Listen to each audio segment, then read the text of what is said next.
My name is Earl Willis Jr., and today is July 6, 2017, and we're in Bowling Green, Kentucky. And today I'm interviewing Mr. Truman. Right. Mr. Truman, when and where were you born? Owensboro, Kentucky, Okay, August 27th, 1928. okay. Do you have any siblings or brothers or sisters? No. Okay. Yes. Was any like your grandparents, your aunts, or your uncles, or father or mother? Was anybody in your family, did they serve in the military? I had an uncle that was, that's the nearest Okay, I have, and he was in the Ordnance Department. okay. Was that during World War I? No, it World War was II? two, yeah. Okay. Did you talk much about the service when you were growing up, or was that a topic you thought about, or? No, I really didn't think about it too much. Okay. What were you doing before you entered the service? I was working for Southern Bell Telephone Company. Okay. Which branch of the military did you serve? U.S. Air Force. Air Force. Yes. Okay. And what year was this? When I went into the service? Yes, sir. 1951. Okay, so this is during the Korean conflict, correct? Yes. Okay. I think you said you were going to UK? I was going. I was out of college and was working, and I joined a Air Force Reserve unit, and we were called on active duty April 1st, 2001. Okay. So you did go to college in UK? Yes, yes, Okay. and got my commission through the ROTC program. Okay, so you went through ROTC at UK. Yes. Can do you remember anything about that? You'd like to talk about that some? Your ROT? Ordinarily, as I understand it, or as I remember it, you had to go 4 years of ROTC to get your commission.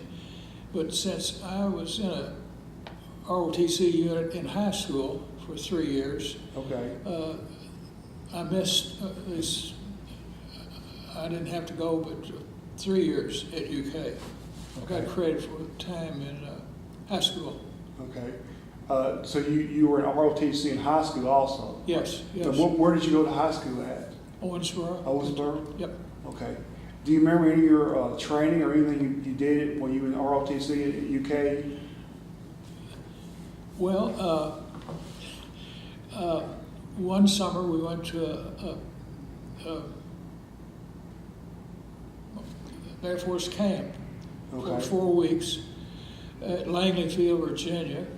And one of the unusual things that happened to us there, one day we were down on the flight line and we looked toward our barracks and there was smoke coming. And to make a long story short, our barracks was on fire and it pretty well burnt everything. Oh, really? We had. Yes. We filled out a piece of paper telling what we thought we had lost, and nothing ever happened. But when I was on active duty, there's a little magazine that the Air Force News, I believe it is, put this out, and there's got a column there, what's going on in Congress. And as I remember, this little column that said, the House of Representatives has passed this bill to reimburse 40 ROTC cadets at Langley Field. Okay. And then the Senate passed the bill, and the president finally signed it. So it actually took a bill of Congress to get a reimbursement. And that was you and your friends, right? Yeah, I was there, and Yeah. I was one of the people that got reimbursement. Yeah, so it took an act of Congress, right? It took an act of Congress, yes. Yeah. Did you take any like classes to learn how to be an officer, and that's usually your classes you take at ROTC? Well, yeah, that's right. It was, we took, we went to class, I want to say,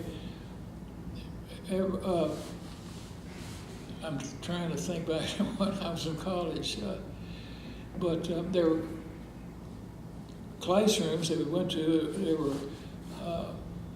managed by commissioned officers in the Air Force. Okay. And that's that plus the summer camp were about the two big things that we did. Okay. And so you said you joined the Air Force, and so this is just right after World War II, and it was the Army Air Corps, right? Right. So No, not I went in the service of April the 1st, 1951. So that's after the Corps had already event had already started. yeah. Yeah. Yeah, but this was the first days or the first years of the Air Force, right? Correct? Yeah. Well, yeah. Yeah.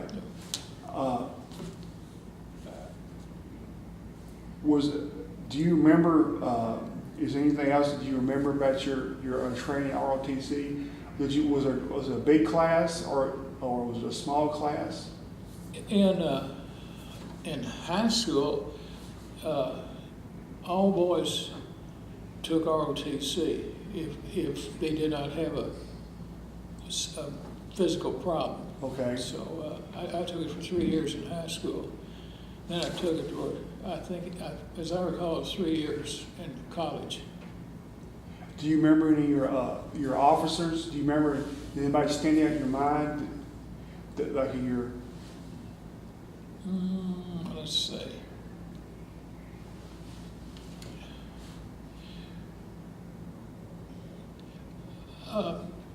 I knew my squadron commander, Archie Thomas, Okay. and an executive officer, Major Morris.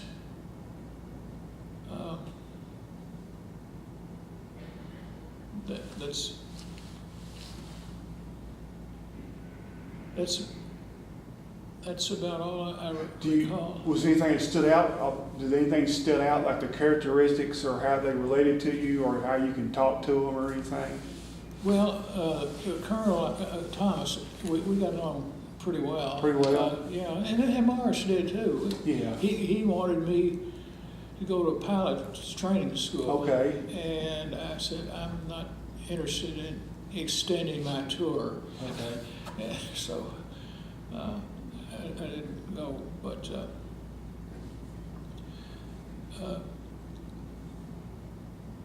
yeah.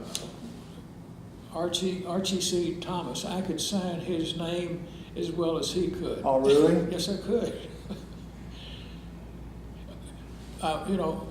Squadron adjutant, it's just a lot of paperwork. Yeah. And you sign your name every morning for the morning report, and it was like I could sign. He didn't actually sign the morning report, but some of the other documents I signed for him. Yeah. And he was pleasantly pleased with it. Yeah. Yeah. Did you remember any, like your PT training? Did you have to do any running or like push-ups? Do you remember any of that? Were you pretty good? Did you play? I looked at your memoirs. Did you play football? Yes. Yeah. Okay. Can you tell us some about that? Well, I played football in college. For UK? For UK, my coach was Bear Bryant. Okay. And I played for him for 4 years. Okay. And we went to 2 bowl games while I played. And my 4 years were the same as the 4 years that Coach Bryant coached at the university. Okay. Well, So he's pretty famous. He's pretty famous in Kentucky, isn't he's famous all over. he? Yeah. So do you remember anything about Coach Bryant? Was he a nice guy, or easy to get along with, or a good leader, or? He was. If you would do what he asked of you, you didn't have any problems. But if you got out of line, he let you know it's real swift. Like,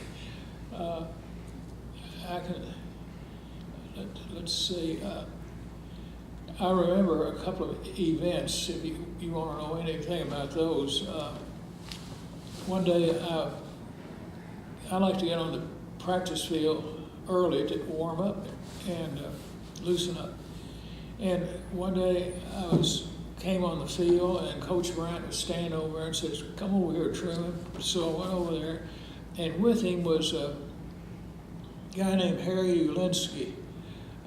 He played professional football later on for about 6 or 7 years. Anyway, he says, Ulinsky is not driving through the ball player after he's tackled him. I want to see if you can get this right.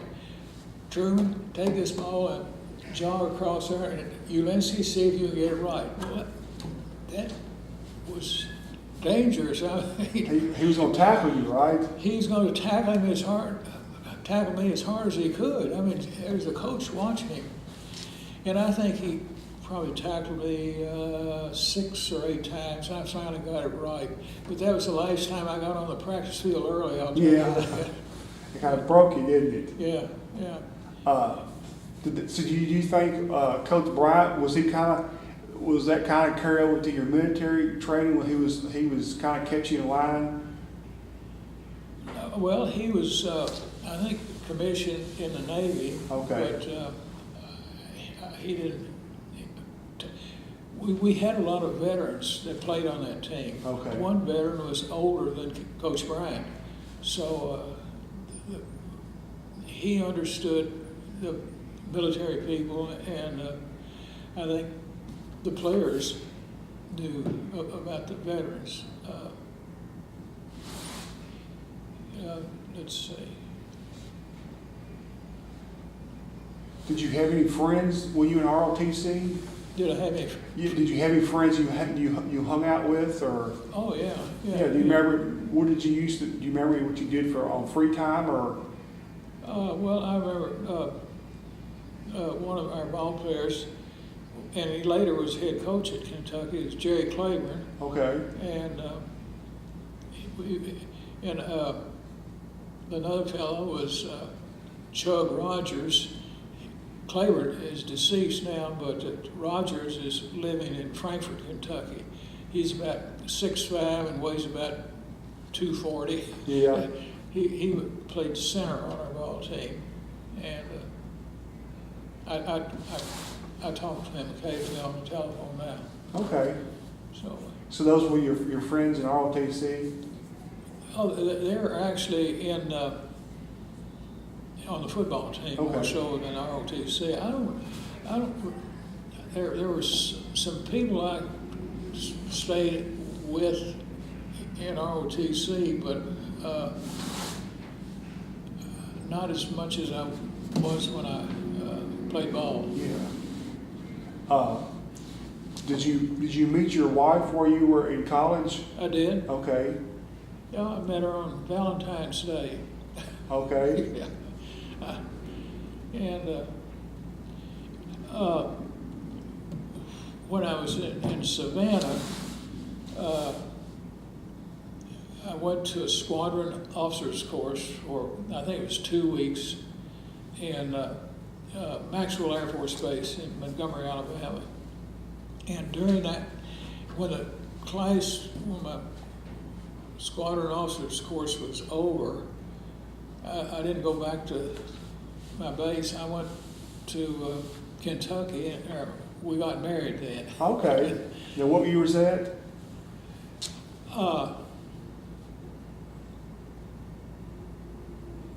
It was, I guess, 1952. 52? Yeah, yeah.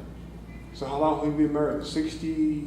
60 some odd years. Yeah. I'm not real sure, but Yeah. I had a folder with some dates on it. I was going to bring it with me, and I had it laying there on a table and went off. That's all right. You're doing fine. So can you tell us about some of the things you did in Georgia? Can you tell us about, you talked about you were in Georgia, is that right? Savannah. Yeah, Yes. can you tell us some about some of the things you did in Georgia? Well,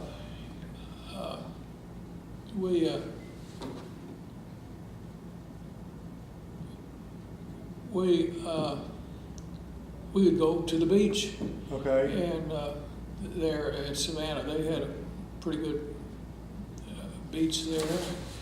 We were there a couple of, I'd say 3 or 4 years ago, and it has really changed. Oh, yeah. It's not the beach it once was. No. There's also it's sort of a museum now called Fort Screven. It was a World War I fortress. It had mounted guns that would come up and fire and then come back down to load. Okay.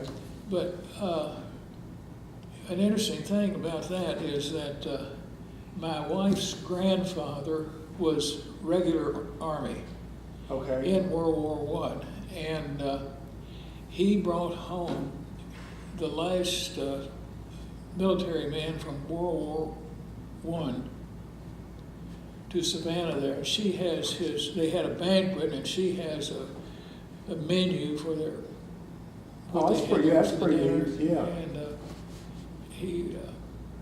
you talk about, I wish, now he would be the guy that you would want to talk to for his military career.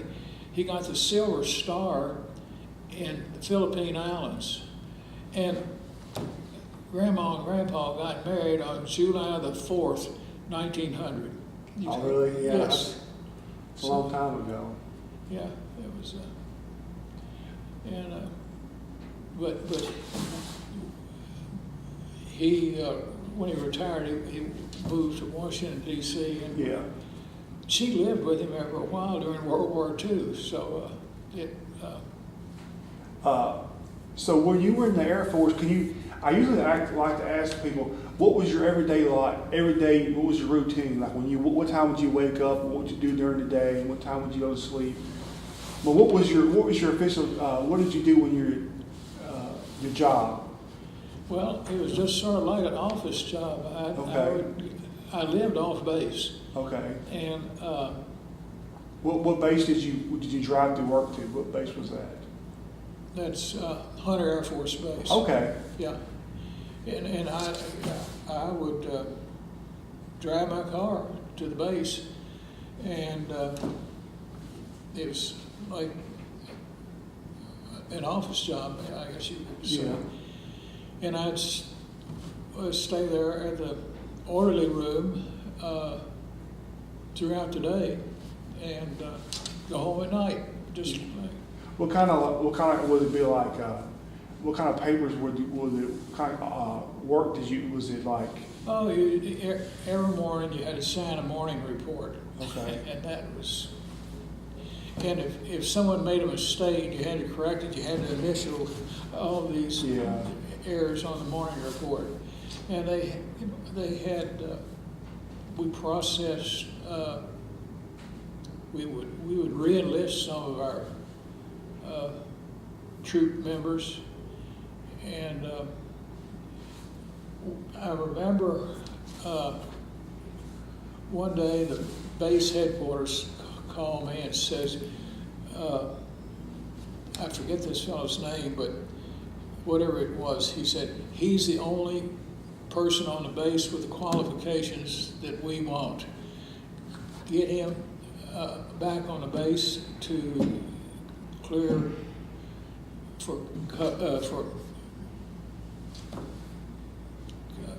get him back on base so he can get ready to leave the base and go on temporary duty to Okinawa. Okinawa. Yes.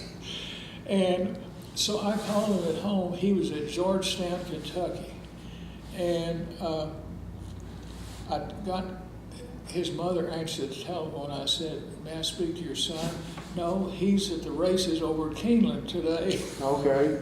And I said, "Well, when he gets home, tell him to head on to Savannah, Georgia, to clear the base, because he's going to have to change his location." And I didn't talk about Okinawa or anything like that. I didn't. Yeah. I just sort of. And he came on home, but that's a big change from Savannah, Georgia to Okinawa, Okinawa. Japan, yeah. Yep. Yeah. Well, that's one of the things we process and all that sort of thing. Did you get to talk to the pilots much? Did you ever talk to the pilots in the Air Force much? Well, not really. My squadron commander, he was a command pilot, so he flew quite a bit, but I never did fly with him. Okay. So the only, let's see,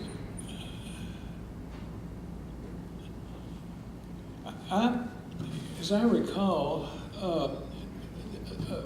one of our officers, it might have been Captain Hatchett, and he asked me one day, said, "I'm going to Lexington, Kentucky. Would you like to ride up there with me?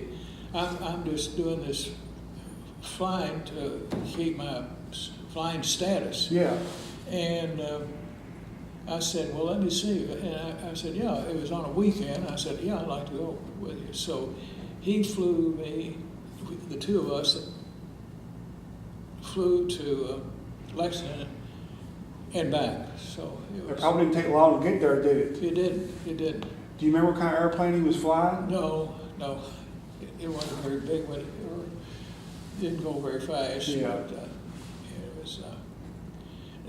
And one other time, the base headquarters called me and said, "Truman, we need somebody with top secret clearance," and it was on a Saturday. Okay. Said, "You're the only one that has clearance.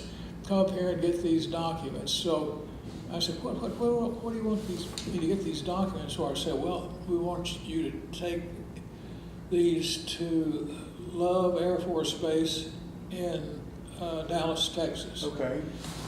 And you can go commercial flights." So I got my tickets for the commercial airlines and went to Dallas with this package and handed it off to one of the guys. Yeah. And then I flew back, and that was it. But Okay. all these airplanes, and I had to get commercial flights. One of the things when I got to, I landed at a commercial location. Then I got base transportation to take me out to the air base. Okay. And I learned this later, that some of these airplanes were flipped upside down, big bombers. Okay. And I learned later on that because of the bombers, or some of these planes were not in flying status, it meant that the air base at Savannah would take over part of the mission that Love Air Force Base lost when all these airplanes were caught in a hurricane. That's what happened. Yeah. So, so we took over part of their mission. That's some of my flying.